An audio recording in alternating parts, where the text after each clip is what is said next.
10 ఏళ్ళ 20 కోట్ల ఉద్యోగాలు ఇవ్వాలి, నల్లధనం వాపస్ తెస్తా, ప్రతి కుటుంబానికి 15 లక్షలు ఇస్తా అన్నాడు. అది ఎప్పుడో మర్చిపోయింది.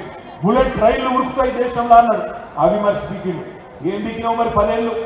ఏమి పీకింది లేదు కాబట్టే ముస్లింలను తిట్టాలి, ఇంకోళ్ళని తిట్టాలి, రెచ్చగొట్టాలి, ఓట్లు వేయించుకోవాలి, అవతల పడాలి.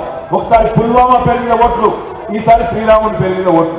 శ్రీరాముడు దేవుడు అందరివాడు, కానీ శ్రీరాముడు మర్యాద పురుషుడు. ఏం చెప్పింది శ్రీరాముడు? రాజధర్మం పాటించు అన్నాడు. రాజధర్మం అంటే ఏంది? గుజరాత్ ఒక తీరుగా చూడొద్దు, తెలంగాణ ఇంకో తీరుగా చూడొద్దు.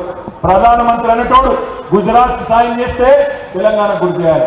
గుజరాత్ లో వరదలు వస్తే 1000 కోట్లు ఇస్తావు, తెలంగాణలో వరదలు వస్తే, హైదరాబాద్ లో మూసి వరదలు వస్తే రూపాయి ఇయ్యవు. ఇదే నా శ్రీరాముడు చెప్పిన ధర్మం. హైదరాబాద్ కు తెలంగాణకు ఒక్క కాలేజ్ ఇయ్యవు, ఒక్క స్కూల్ ఇయ్యవు.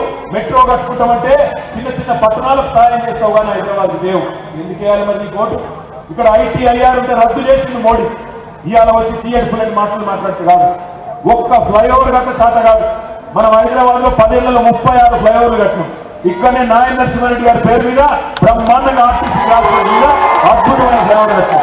36 కట్టినాం, ఒకటి కాదు, 10 ఏళ్లలో 36 కట్టినాం. 2 రోడ్డు వల్ల అప్పచెప్పినాం బీజేపీలో. ఒకటి ఉప్పల్ నుంచి వరంగల్ పోయే రోడ్ల ఒకటి అప్పచెప్పినాం, రెండోది అంబర్పేటలో అప్పచెప్పినాం. 2 కూడా కట్ట శాతం కాలేదు వాళ్ళకి 10 ఏళ్లలో. ఏ ముఖం పెట్టుకుని ఓటు అడుగుతాడు కిషన్ రెడ్డి? నాకు తెలియదు అడుగుతా. 2 ఫ్లైఓవర్లు కట్టరాదు, పైసా వేయరాదు, పైసా సహాయం చేయవు వరదలు వస్తే, ఒక్క కాలేజ్ దేవు.